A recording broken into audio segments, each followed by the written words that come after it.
제 남편은 의사입니다. 이 말만 들으시면 다들 아마, 아, 잘 사는 집안이랑 결혼한 여자구나, 라고 생각하실 거예요. 하지만 전혀 아니었어요. 저희 신랑은 어릴 적 친모로부터 버림받고 혼자서 거기까지 올라간 사람이죠.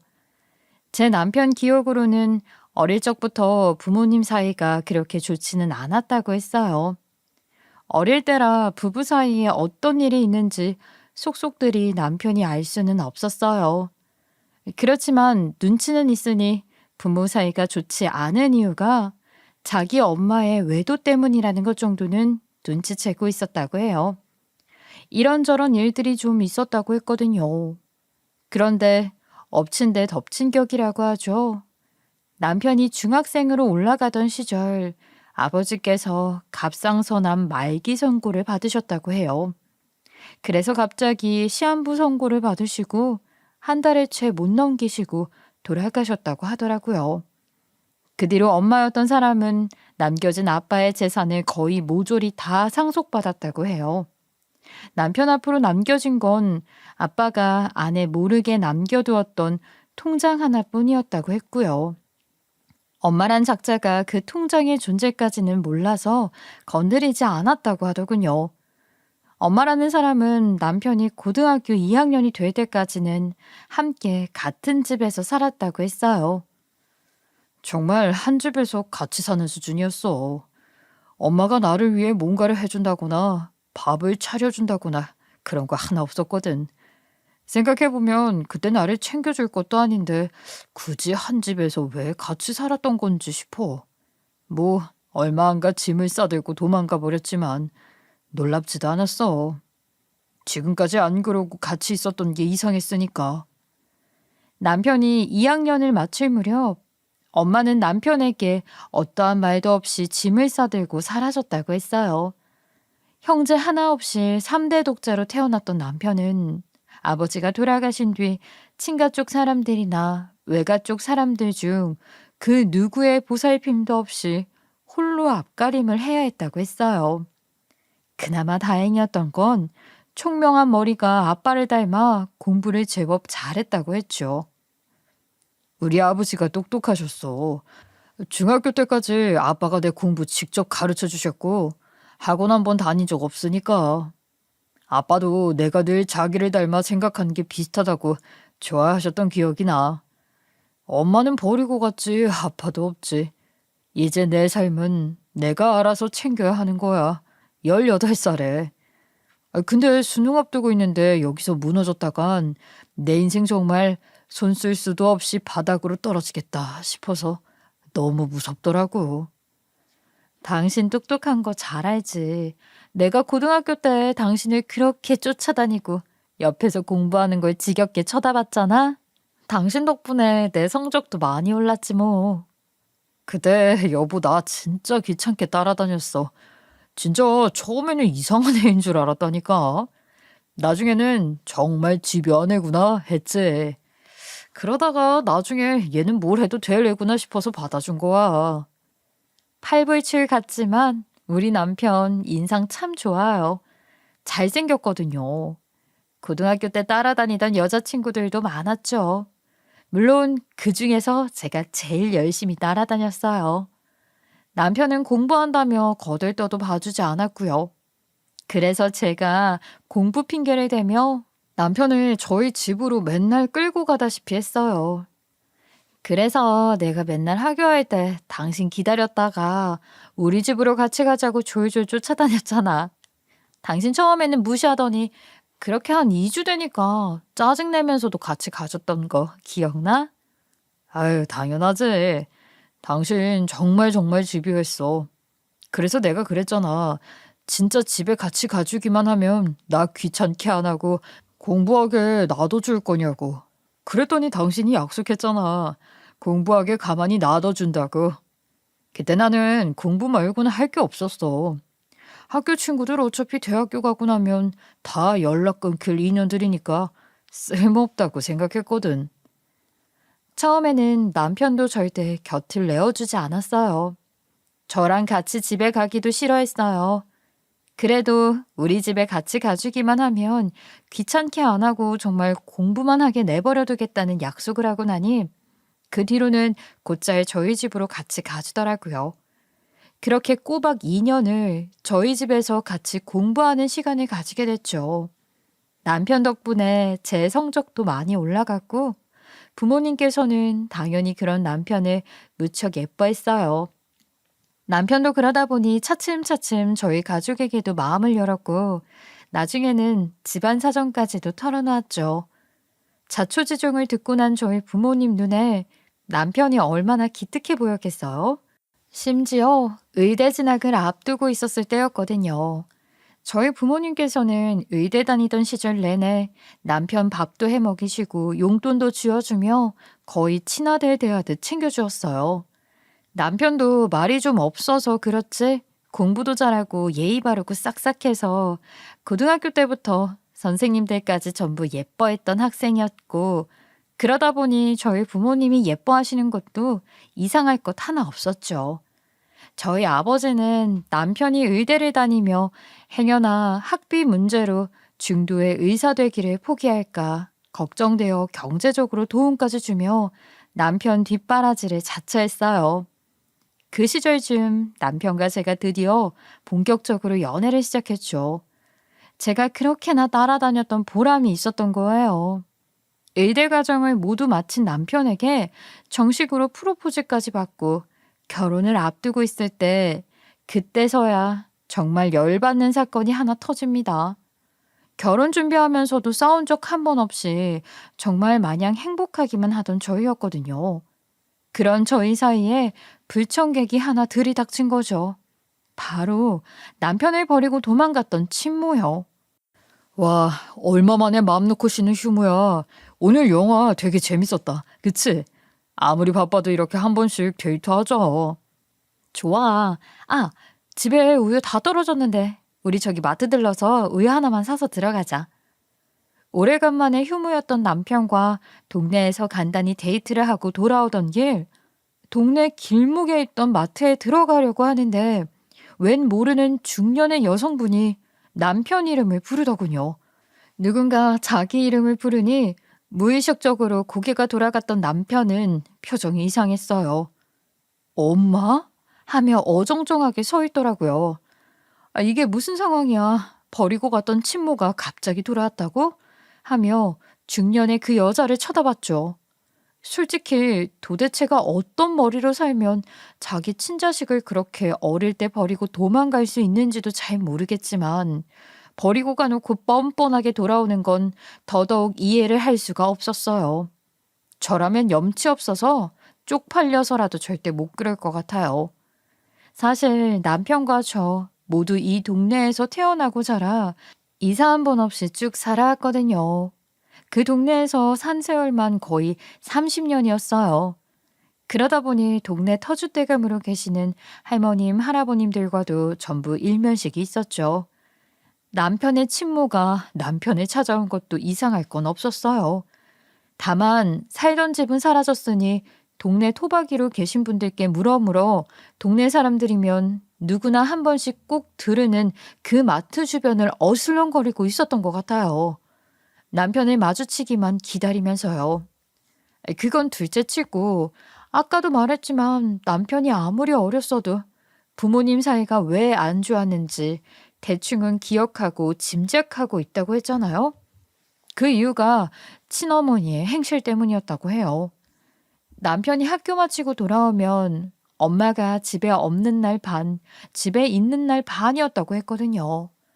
집에 없는 날은 새벽이 다 되어서야 집에 들어왔고 아니면 아예 들어오지 않았다고 했어요.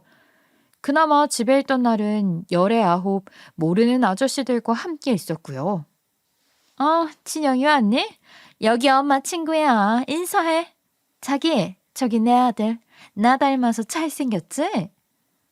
모르는 아저씨들은 어색하게 웃으며 용돈을 쥐어주기도 했고 얼마 지나지 않아 저녁 시간이 되면 엄마랑 함께 나가버렸다고 하더라고요. 어린 남편 입장에서는 얼마나 싫고 불편했겠어요.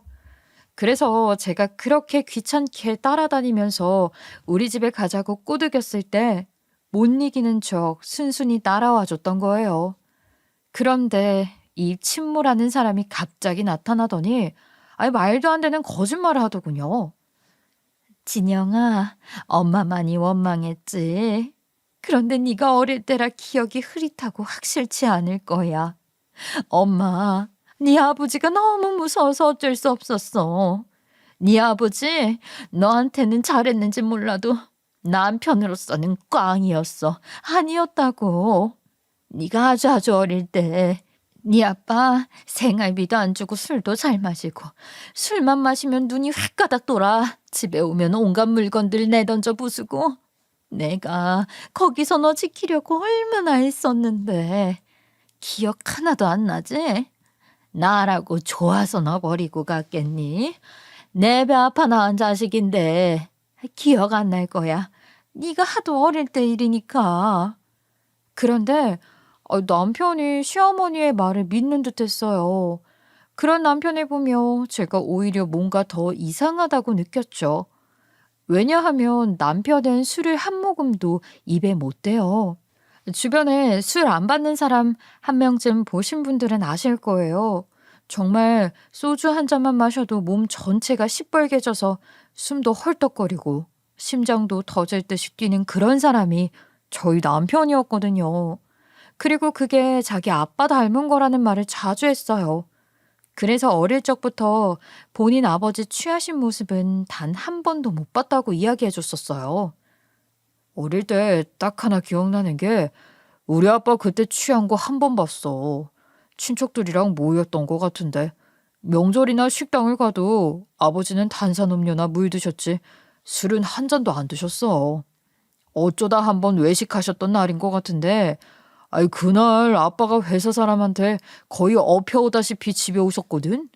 아버지 완전 얼굴이 빨갛다 못해 검붉고 숨도 엄청 헐떡이시면서 나 정말 어릴 땐데 그때 아버지 돌아가시는 줄 알고 놀라서 막 울었던 기억이 있어. 내가 아버지 닮아서 술이 안 받나 봐. 세상에. 요즘은 그래도 회사에서 술 강제로 안 권하는 분위기라 다행이지만 그 당시에는 아니었을 테니까 아유, 아버지 많이 힘드셨겠다. 그래도 그날 회사 사람들 다 놀래서 다시는 아버지한테 술 안 꺼냈겠는데? 맞아. 다음날 아버지가 말씀하시길 소주 3잔에 그렇게 되었다고 하시더라. 주변에 있던 회식하던 사람들 다 놀랬대.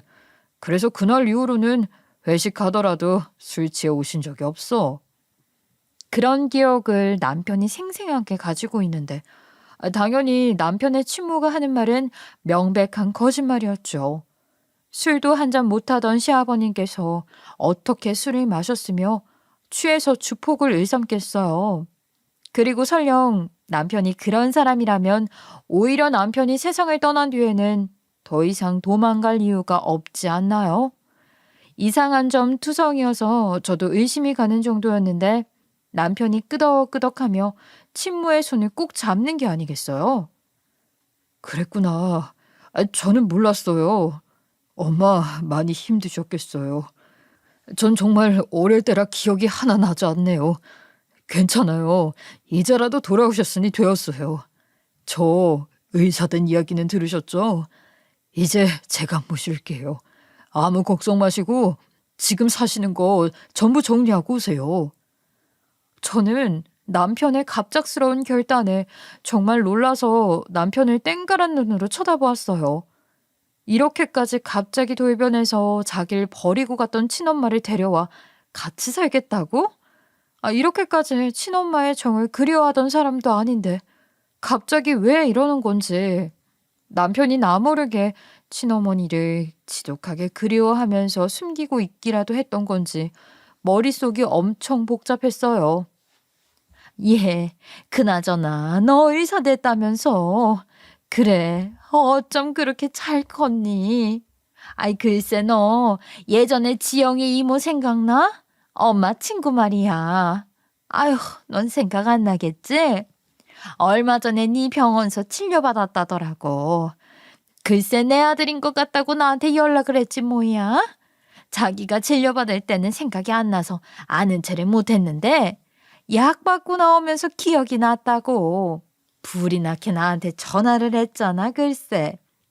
덕분에 너 이렇게 잘 큰 것도 알고 찾아왔지 내가. 네 아버지랑은 다르게 아주 훌륭한 사람이 되었구나. 역시 내가 아들 하나는 잘 낳아놨어. 다 이 어미 덕이 크다. 나 아니었음 네가 태어나기라도 했겠어? 의사가 될 수나 있었겠어? 이렇게 또 우리 아들이 엄마한테 효도를 다하네. 내가 남편 복은 없어도 자식 복은 있나 봐.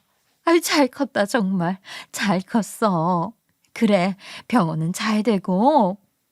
방금 전까지만 해도 눈시울 붉히며 불쌍하고 가련한 엄마처럼 말씀하시더니 남편이 덥석 모시겠다고 이야기하자마자 잔뜩 신이 난 친모를 보며 뭔가 찜찜했어요. 말 한마디 한마디에 묘하게 탐욕스러운 듯한 분위기가 묻어 있었고요. 그런데 남편이 한술 더 떠 길바닥 한복판에서 친어머니에게 저를 정식으로 소개하기까지 하더라고요. 예, 그러셨어요. 소식이 닿았다니 다행이네요. 아, 참, 소개가 늦었죠? 이쪽은 제 아내 될 사람이에요. 곧 결혼식 앞두고 있고요. 그리고 이 사람 부모님께서 거의 저를 거두서 키워주고 지금 의사 만들어주신 거나 다름없어요. 저한테는 귀인 같은 사람이에요. 이렇게 소개하게 될 줄은 꿈에도 몰랐네. 아유, 그랬어? 반가워. 내가 갑자기 나타나 놀랐겠네. 아니, 나도 나이가 들고 죽을 때가 되었나 봐. 요즘 들어 그렇게 아들이 자꾸 생각나고 눈에 밟혀서 이렇게 찾아왔네. 우리 며느리가 참 착하고 예쁘게도 생겼네. 축하해. 아, 예, 예, 감사합니다. 그럼 혹시 지금 어디서 살고 계세요? 혼자 살고 계신 거예요?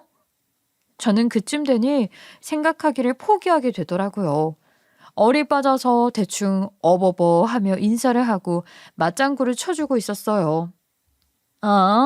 아유, 나는 저기, 그냥 여기저기 어디 작은 단칸방 하나 얻어서 살고 있어. 아들까지 버리고 가져갈 수 있는 재산이란 재산은 모조리 싹 다 가지고 도망갔으면서 도대체 그 사이에 다 탕진이라도 한 건지 무슨 일이 있었길래 작은 단칸방? 사실 사람이 사람 행색 가지고 판단하면 안 된다지만 예비 시어머니의 행색이 그렇게 좋아 보이지는 않았고 그렇다 보니 왜인지 모르게 수상했어요. 왜 집안에 사고치는 사람 하나씩 있는 집들은 아실 텐데 제 친구 중에는 큰 오빠가 그런 사람이라 저도 잘 알거든요. 꼭 그런 사람들이 가족들이 고생해서 번 돈으로 온갖 물질적 지원은 다 받아놓고도 그거 전부 말아먹어서 죽을 때까지 집에 손 벌리고 빈대처럼 달라붙어 평생 가족들 단물 빨아먹는 화상으로 살더라고요. 아니, 어제 그거랑 상황이 비슷해 보였죠. 잦은 외도에 친자식까지 내팽개치고 도망갔던 친모를 다시 가족으로 받아들이고 산다니. 결혼은 집안끼리 하는 거라 했는데 제 입장에서는 생각지도 못한 변수가 생긴 거예요. 저는 남편이 친모와 이런저런 이야기를 나누는 동안에도 혼자서 엄청 심각해져서 결혼을 다시 생각해 봐야 하는 건 아닌가 생각이 들었어요. 엄마, 이렇게라도 찾아와서 만나니 무척 반가워요. 지금 어디 안 좋은 데서 살고 계신 건 아니죠? 얼른 정리하세요. 최대한 빨리 정리하시고 집에서 쓰시던 거 꼭 필요한 거 아니면 전부 그냥 버리고 오세요. 제가 집 다시 구해서 좋은 것들로 채워드릴게요. 여기 제 연락처요. 오늘은 늦었으니 얼른 들어가시고요. 남편은 무척 살갑고 반갑다는 듯 친모 핸드폰에 자기 연락처까지 저장해드리고 헤어졌어요. 저는 친모가 멀어지자마자 남편에게 되물었죠. 당신 방금 한 말들 진심이야? 당신 버리고 갔던 생모 이제라도 모시고 살겠다고? 당신 나한테 당신 아버님에 대해 했던 말들만 들어봐도 지금 저거 거짓말이잖아. 아버님이 당신 손끝 하나 때린 적 없으시다며. 술 입에도 못 대셨다고 했잖아. 그런데 남편이 진지하게 이야기하더군요. 알아. 나도 저 여자 말 하나도 안 믿어. 아무리 어렸어도 내 기억들은 정확해. 그리고 사실 여태껏 당신한테도 말 안 한 게 하나 있는데 아빠가 암 선고 받으시고 나서 나한테 남겨준 편지가 있었어. 언젠간 이런 일이 생길 줄 아셨던 거겠지. 난 지금이라도 돌아가신 우리 아빠를 위해서 그리고 날 낳아놓고 무책임하게 방임한 저 사람에게 책임을 물을 거야. 두고 봐. 저 사람 머지않아 본색 드러날 테니까 조금만 나 믿고 기다려줘. 나중에 다 설명해 줄게. 남편은 제게도 아직 말 못한 일들이 있는 듯 했어요. 그리고 무언가 계획하고 있는 듯 했죠. 그런데 정말로 남편이 말한 대로 친모가 얼마 지나지 않아 본색을 드러냈어요. 이번에는 아주 적나라했죠. 다시 저희 동네에 나타났는데 이번에는 남편이 아니라 저를 찾아왔더라고요. 얘 며느라가 나 기억하지? 아 나야 나 친영이 엄마. 네 예비시 엄마. 어머, 어쩐 일로 또 오셨어요? 오늘 진영 씨는 많이 늦는데 연락하고 오시지. 늦으면 한도 끝도 없이 늦어서 많이 기다리셔야 할 텐데요. 아니, 오늘은 우리 아들 말고 며느리 될 사람이랑 해야 할 이야기가 있어서 왔지. 묘하게 아들과 함께 있을 때와는 분위기가 다르게 느껴지더군요. 당연히 제가 아랫사람이라는 듯 기세가 등등하고 고압적인 느낌이었어요. 무슨 말을 하시려나 싶어 친모를 카페로 모시고 갔는데 제가 느낀 게 잘못 느낀 건 아니었나 보더라고요. 바로 의자 뒤에 등부터 딱 기대시더니 나는 따뜻한 라떼? 라고 자연스레 주문하시더라고요. 남편이 다 생각이 있어서 이런 사람이어도 어제 그런 말을 했겠지 하는 마음에 예비 시모가 어디까지 하나 싶어 저도 고분고분 따라주었어요. 아니나 다를까 예비 시어머니는 커피 한 모금 하시더니 바로 본론으로 들어가시더군요. 알지? 우리 친형이 나 닮아 머리 좋은 거. 제 아빠는 할 줄 아는 거라고는 힘쓰는 것밖에 없었어. 그래, 우리 아들이랑은 언제부터 알았어? 아, 진영 씨랑은 고등학교 때부터 알고 지냈어요. 저희 부모님이 그때부터 저랑 같이 키우다시피 해주셨고요. 진영 씨 덕분에 저도 공부 도움 많이 받았죠.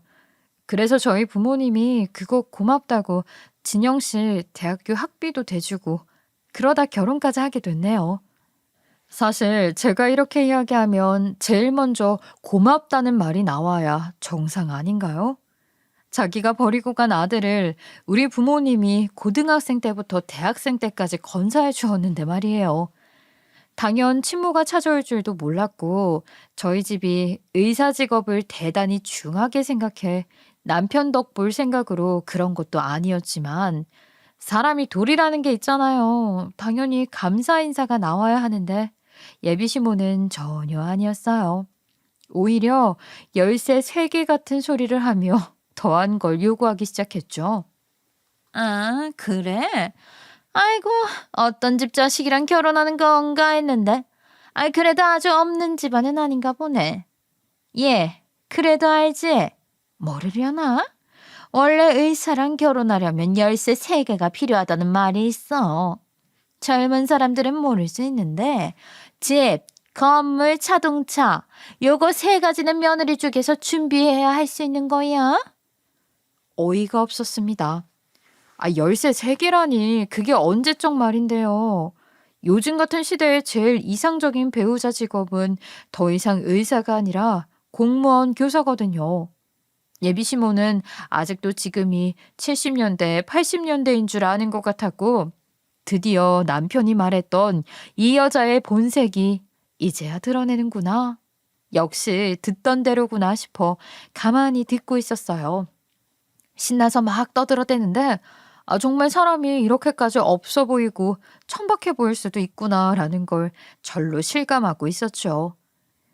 혹시나 열쇠 3개 해줄 깜냥 안 될 것 같으면 네, 진영이 결혼을 뜯어말릴 생각이었는데 다행이네.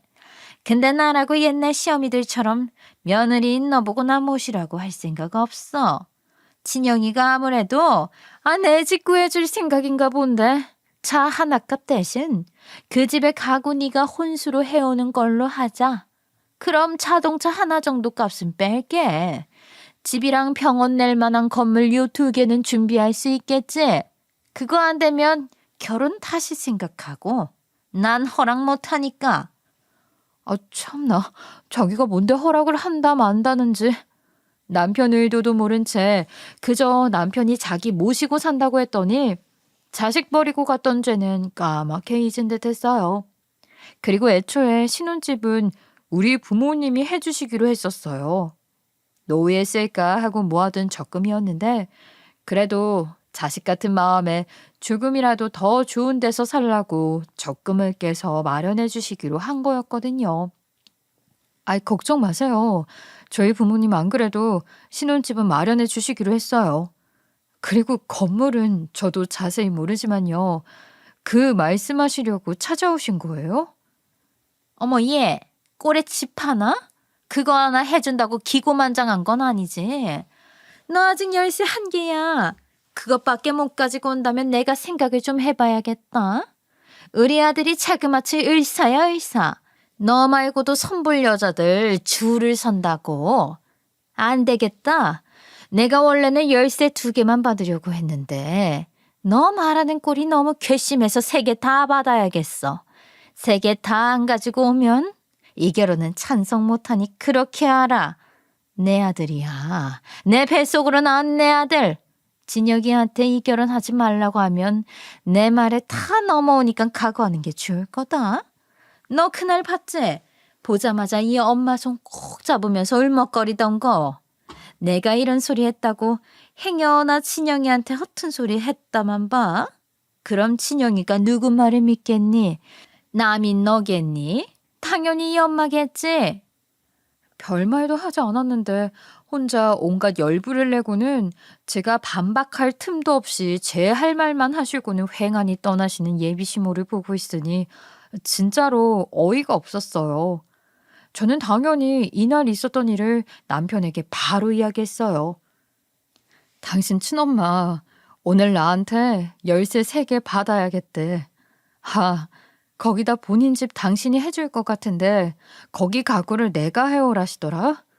혼수 대신에 이미 열쇠 3개도 받겠다고 하셔놓고 내가 신혼집 우리 집에서 해주기로 했다는데 고작 그거라고 하시면서 나머지도 다 해오라시대. 그리고 이거 잃으면 당신 결혼 반대할 거래.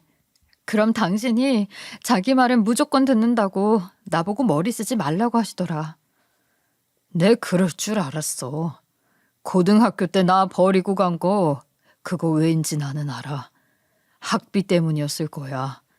의대 진학 생각하고 있는 거 담임 선생님이 엄마한테 말하고 나서 얼마 안 가 도망간 거였거든. 아마 나한테 돈이 많이 들어갈 거란 걸 그때 알았겠지. 시기상으로 그래. 참 부끄럽다. 그런 사람이 우리 엄마라니. 당신 오늘 그 사람 때문에 너무 욕받네. 조금만 기다려줘. 그 사람이 사는 집 전부 정리하고 가구도 버리고 올 때까지만. 남편은 세상 씁쓸한 표정이었어요. 그러면서 예비시모가 사는 집 정리하고 올 때까지 조금만 기다려달라고 했고요. 기다리는 동안 예비시모는 몇 번이나 제게 연락했어요. 그렇게 보고 싶고 그리워했던 자기 아들에게는 연락 한 통 없이 왜 제게만 그렇게 연락을 하대요? 저는 남편 말을 따라 그런 시모를 철저하게 무시하고 전화는 웬만하면 받지 않았죠. 문자가 오면 적당히 받아주었고요. 그런데 어느 날 제가 하도 전화를 피하니 예비시모가 문자로 해코지하겠다는 비슷한 내용을 보내는 게 아니겠어요? 본인도 돈을 달라고 하는 거예요.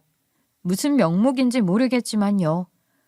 집 가구에 이어 돈까지 뜯어내려고 하는데 정말 인간 말종도 그런 인간 말종이 없었어요. 그러던 중 이제 정말로 신혼집을 구해야 할 때가 왔어요.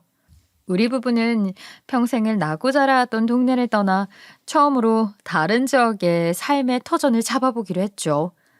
신혼집까지 무사히 구하고 이제는 식만 앞두고 있던 찰나에 드디어 예비시모에게 연락이 왔어요. 진영아, 나 이제 살던 곳 전부 정리했다. 오늘 가면 되니? 살던 집 전부 정리했다는 거였죠. 남편을 올 것이 왔다는 표정이었어요. 그때부터 남편이 그간 갈아왔던 복수의 칼날을 펼치기 시작했어요. 예, 엄마. 그럼 지금 바로 주소 찍어 드릴게요.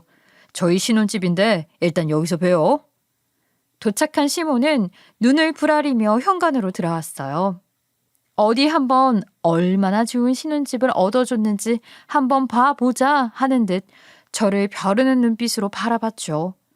그도 그럴 것이 돈을 내놓으라는 문자 이후로 제가 연락을 전부 다 씹고 있었거든요. 시모는 사는 곳을 정리했다더니 짐 하나 없이 정말 맨몸으로 찾아왔더라고요. 아유, 그 모습을 보니 기도 안 찼어요. 시모는 의사 아들 둔 엄마 될 생각에 잔뜩 설레어 보였고요. 필요한 가구나 옷까지는 새로 사면 되지 않겠느냐던 남편의 말에 전에 살던 집에 있던 것들은 진짜 죄다 버리고 온 모양이었죠.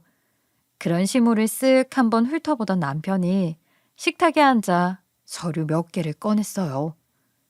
자, 이건 우리 아버지 유언장.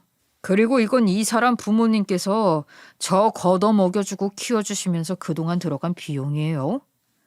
남편에게 아버지로부터 받은 유언장이 있는 건 저도 몰랐어요. 그리고 그건 둘째치고 우리 부모님이 남편에게 쓴 비용들을 전부 모으고 있는 줄도 몰랐죠. 나중에 알고 보니 그건 남편이 혹시나 해서 부모님께 받아 모아온 기록들이라 했어요. 우리 아버지가 사람 하나는 잘 봤죠. 언젠가는 이런 날이 다가올 줄 알고 계셨던 거예요. 아버지가 암 말기 선고받으셨을 때 그냥 무기력하게 앉아있다 돌아가신 줄 알았죠. 당신 남편 그렇게 마지막까지 암으로 고생하다 돌아가시는 동안 병원에 얼굴 한번 비추지 않던 당신. 당연히 아버지 돌아가시고 나면 지 자식도 버리고 재산 전부 들고 도망갈 거라 예상하셨던 거야. 나중엔 뻔뻔하게 찾아올 것도 알고 계셨나 봐요.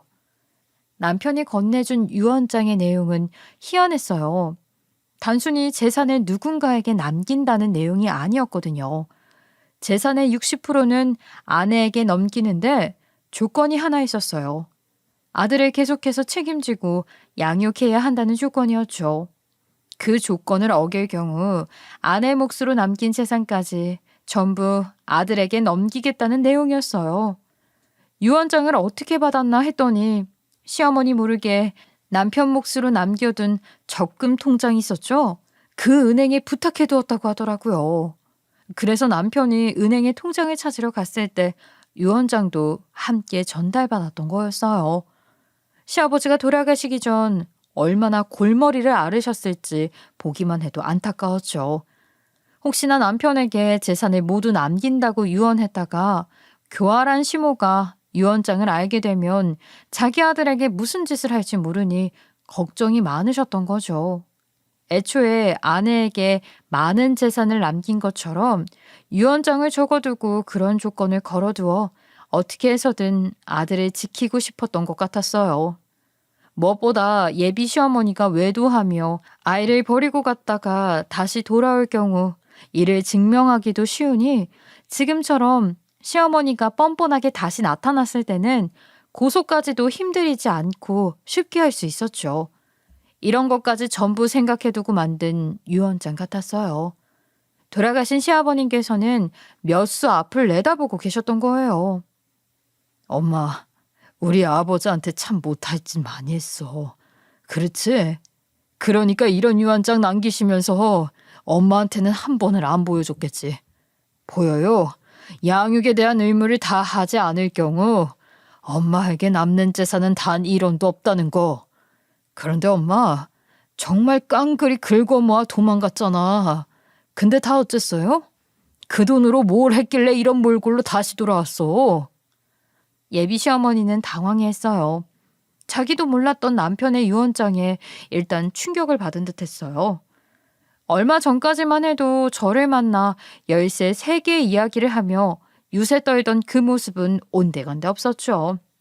그도 그럴만했어요. 자기를 모시겠다며 깍듯하고 살갑게 굴던 아들이 갑자기 표정을 바꾸고 나타나 유언장을 들이미니 저 같아도 무서웠을 거예요. 친영아, 이게 다 무슨 소리야? 아니야.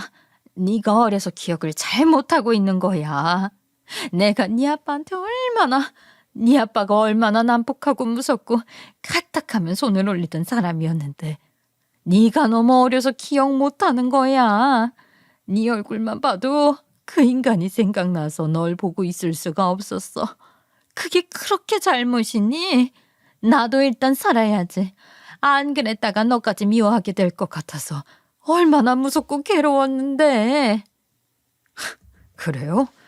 내가 아빠 닮아 머리가 좀 좋은데 기억력도 좋거든. 엄마는 몰랐나 보네. 우리 아버지 술 한 모금 입에 못 대는 체질이란 거 제가 누구 닮았겠어요?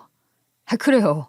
그럼 그건 그렇다 치고 이제 계산을 좀 해볼까 하는데 그간 이 사람 부모님께서 저 거둬서 키워주시면서 지원해 주셨던 비용이 꽤 돼요. 대학 등록금, 생활비 목록 정리한 거예요. 장인 장모님께도 벌써 이야기했어. 이 비용들 전부 엄마가 이제라도 돌아오셨으니 청구하겠다고 하시더라고. 여기 총 금액 보여요? 일십 백천만, 십만, 백만, 천만. 와, 애 하나 키우는데 정말 많이 들어가네. 엄마, 어때? 갚을 수 있겠어요? 옆에서 저는 말 한마디 없이 남편만 보고 있는데 저도 무서워서 얼어붙겠더라고요. 남편은 정말 냉정하고 차가운 얼굴로 금액만을 이야기했어요. 남편도 이미 다 알고 있었어요. 예비 시어머니한테는 쥐뿔 남은 게 하나도 없으니 받아낼 수 있는 돈이 한 푼도 없다는 걸요. 예비 시모는 순진하다면 순진한 거고 뻔뻔하다면 뻔뻔했어요. 버리고 간 아들 덕볼 생각에 물불 안 가리고 자기 살던 집이며 짐들 전부 버리고 왔는데 아들이 실은 자기를 모실 생각이 없었던 걸 깨달은 순간 맞닥뜨린 거죠. 이제 오갈 곳 하나 없게 된 처지라는 게 실감났는지 갑자기 양심 고백을 술술 하기 시작했어요. 이제는 사실대로 말하고 용서를 비는 것 말고는 답이 없다는 판단이 들었나 보더라고요. 예, 찬영아. 엄마가 그럴 만한 돈이 어딨어? 애초에 네가 의대 생각하고 있다고 해서 내가 얼마나 놀랐는데. 그래서 얼마나 부담스러워했는데. 의대 간다고만 안 했어도 내가 최소한 너 먹여 살릴 건 하려고 했어. 아버지 죽고 없는 형편에 의대라니 그게 말이나 됐니? 네가 철이 없었던 게 내 탓은 아니잖아. 내가 의사하라고 그랬니? 의사 되고 싶다고 한 건 넌데 왜 그 비용을 내가? 그리고 그 부모님 보고 너 맡아달라고 내가 부탁했어? 자기들이 그런 건데 왜 이래 갑자기? 예비 시모 말을 듣고 있자니 정말로 자기 아들이 의대라도 가게 되면 나갈 돈이 많아지니 그게 겁이 났던 모양이었어요. 그래서 그날로 온갖 재산을 싸들고 도망쳐 자취를 감춰버린 게 맞았죠. 어머니, 정말로 진영 씨가 의대 가게 되면 나갈 돈 많아서 버리고 간 게 맞았네요. 진영 씨는 추측만 하고 있었는데 참 사람이 할 말 못할 말 구분도 못하시고 아들 끔찍이 여기시는 것처럼 구시더니 이렇게 아들 가슴에 대못 박으시네요. 사람이 이렇게까지 염치가 없을 수도 있군요. 남편이 불쌍했어요. 지레짐작으로 그런 이유 때문에 자기가 친모에게 버림받았겠거니 생각은 하고 있었지만 예비 시모가 그걸 사실이라고 자기 입으로 말해버렸으니까요. 얼마나 속상했겠어요. 그때는 정말 제가 한마디 안 한 꼴을 못 베기겠더라고요. 예, 며느라, 친형이 이놈이 지금 무슨 말을 하는 거니? 아니 네가 말해봐. 너희 집 부모가 우리 집 애를 좋다고 먹여 살려놓고 그 비용을 왜 이제 와서 내가 갚아야 하는 건지 말도 안 되잖아. 가만히 있지만 말고 얘기 좀 해보라고. 아니 엄마, 나 의사 만드는 데는 한 푼도 기여 안 해놓고 지금 제 덕 보겠다고 오신 거예요 그럼? 그건 말이 안 되잖아요. 계산이 안 맞지 계산이. 난 당연히 엄마가 그동안 빚지신 거 전부 갖고 와서 같이 사신다는 줄 알았는데. 난 엄마가 그 정도 양심은 염치는 있으신 줄 알았는데 이런 식이면 저는 못 모셔요. 아들, 그게 무슨 말이니? 나랑 같이 안 살겠다고? 내가 네 친엄마야? 너 배 아파 낳은 생모라고. 너 때문에 다 버리고 왔는데 네가 못 모신다고 하면 지금 나는 길거리에 나앉으라는 소리니? 얘한테 열쇠 3개 해오라 하셨다면서요? 그럼 저 의사 되는데 기여하는 거라곤 낳아준 것밖에 없는 엄마는 뭐 해주실 건데요? 예비 시모는 당장 길거리에 나앉게 될 것 같자 눈에 핏발을 세워가며 아글아글 그렇게나 질렀어요. 그러나 남편은 정말 미동 하나 없었죠. 쟤랑 나랑 같니? 너랑 난 천륜이야. 천륜을 네가 그렇게 끊으려 들어? 그럼 엄마는 제 배 아파 낳은 자식이랑 마음대로 영 끊어도 돼? 엄마는 그렇게 철륜 끊어내도 되는데 나는 왜 안 돼? 왜? 그러자 예비 시모는 잔뜩 열이 받았는지 더 이상 말이 통하지 않았어요.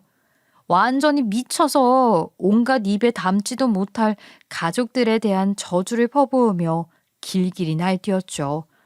뭐 임신도 못할 거라는 둥, 저희 부모님은 얼마 못 사실 거라는 둥 말이에요.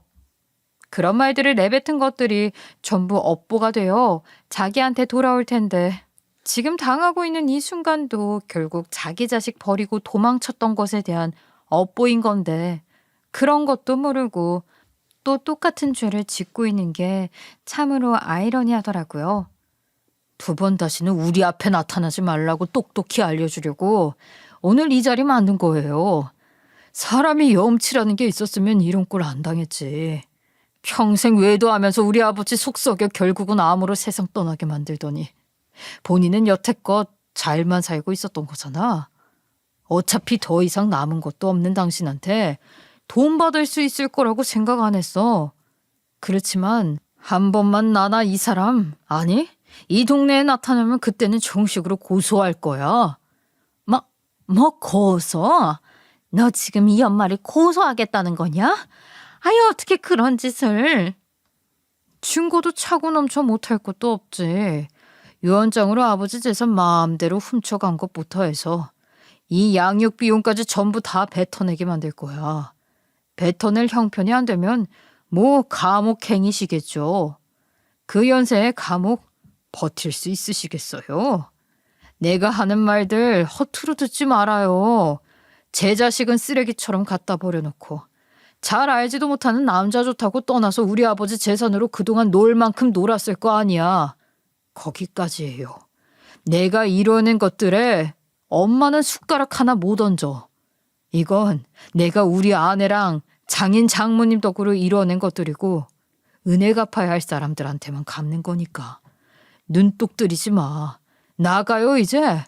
콩밥 먹고 싶으면 또 나타나요. 그날로 신고할 거니까. 남편은 그 말의 끝으로 시모를 집 밖으로 끌어냈어요. 예비 시모는 정말 큰일 났다 싶었던 건지 현관문을 두드리며 빌어댔어요. 진영아, 진영아, 내가 정말 잘못했다. 나 이제 정말 남은 게 없어. 한 번만 용서해줘. 내가 정말 잘할게. 아무것도 필요 없어. 그냥 같이 살게만 해주렴. 내가 다 할게. 내가 다 하마. 너 어릴 때 못해줬던 것들 이제라도 다 해줄게. 그러니까 제발 한 번만 용서해줘. 하지만 남편은 차가운 얼굴로 돌아가지 않으면 경찰 불러서 바로 고소 진행해 버릴 거라는 말을 마지막으로 더 이상 대답하지 않았어요. 아마 이런 생각하시는 분들 계실 거예요. 처음부터 쫓아내버리거나 처음부터 협박해버리지 라는 생각이요. 저도 했었어요.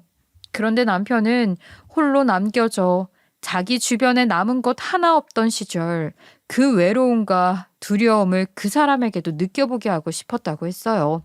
당장에 먹고 사는 삶이 위협받는 데에서 오는 두려움은 아무리 시간이 지나도 잘 잊히지 않는다고 하더라고요. 거기다 돈에 눈이 멀어 염치불구하고 엉겨붙은 사람은 돈으로 겁을 줘야 한다는 생각을 했대요. 콩고물이라도 떨어질까 싶어서 염치불구하고 찾아온 거잖아. 염치라는 걸 모르는 사람은 상식이 통하지 않아. 대화도 당연히 안 되지. 지독하게 피 빨아먹는 거머리랑 다를 바 없어. 그런 사람들은 빼먹긴커녕 자기 주머니 속 돈이 털리게 생겼다는 두려움을 줘야 제대로 쫓아낼 수 있거든. 그뿐이야. 까딱 잘못했다간 감옥에 갈지도 모르는데 누가 미쳤다고 다시 얼굴을 비추고 빈대처럼 들러붙을 생각을 하겠어. 남 덕 보는 건 좋아도 내 손해 보는 건 죽어도 못 참는 사람들. 그 심리를 이용한 것뿐이야. 당신 정말 마음 하나도 안 아파? 정말 괜찮은 거 맞아? 마음이 아플려면 정이 있어야 아프지. 어릴 적부터 나 아버지 손에 자라다시피 컸어. 엄마 정이고 엄마 밥상이고 따뜻하게 받아본 적 없어. 아빠 없을 때는 늘 그런 식이었으니까. 아빠 있을 때만 나한테 잘해주는 척했던 게 전부인 사람.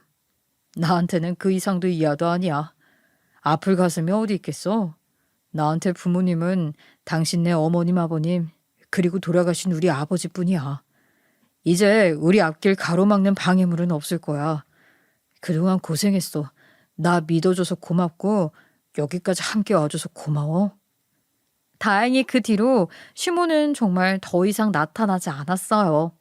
뭐 어디서 또 허름한 단칸방 하나 구해 볼품없이 살고 있지 않을까 싶어요.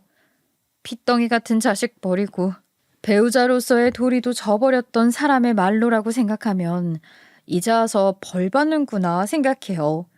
남편과 저는 결혼식도 무사히 마쳤고요. 남편은 대학병원에서 의사로 일 잘하고 있어요. 노후 생각하시며 들어두었던 적금까지 깨주셨던 저희 부모님께서는 더 좋은 집을 구해 이사시켜드렸답니다. 우리 부모님 일사덕볼 생각 하나 없이 정말 자기 자식 같아서 챙겨줬던 건데 남편이 이렇게까지 효도할 줄은 몰랐다며 눈시울 붉히곤 하세요. 딸 하나밖에 없는 줄 알았더니 자기들은 이제 아들도 둔 것 같다 좋아하시고는 자꾸만 우리 아들 왔냐며 저보다 더 예뻐하십니다. 잠깐 정말 폭풍우가 몰아치는 듯 했지만 다행히 잘 마무리되어 현재 저희 부부는 어떤 걸림돌도 없이 매일매일 일상을 평온하게 잘 살아내고 있답니다. 마음 편하게 2세 계획 중에 있고요. 남편은 자기가 받지 못했던 사랑까지 태어나는 아이에게 주고 싶다며 잔뜩 기대 중이랍니다. 이렇게 어디엔가 사연을 적어본 적이 없어서 많이 떨리네요. 특별한 이유가 있었던 건 아니지만 현실에서 권선징악은 잘 보기 힘들잖아요. 그래서 가끔 권선징악 이야기가 들려올 때면 속이 다 시원하고 스트레스가 다 풀리는 기분이더라고요. 저와 같은 분들 계실 것 같아 제 이야기를 한번 적어보고 싶은 마음이었으니 부디 재밌게 들어주시고 스트레스 풀어가셨으면 좋겠어요. 장마철이 한창인데 다들 빗길 조심하시고요. 지금까지 제 이야기 들어주셔서 감사합니다.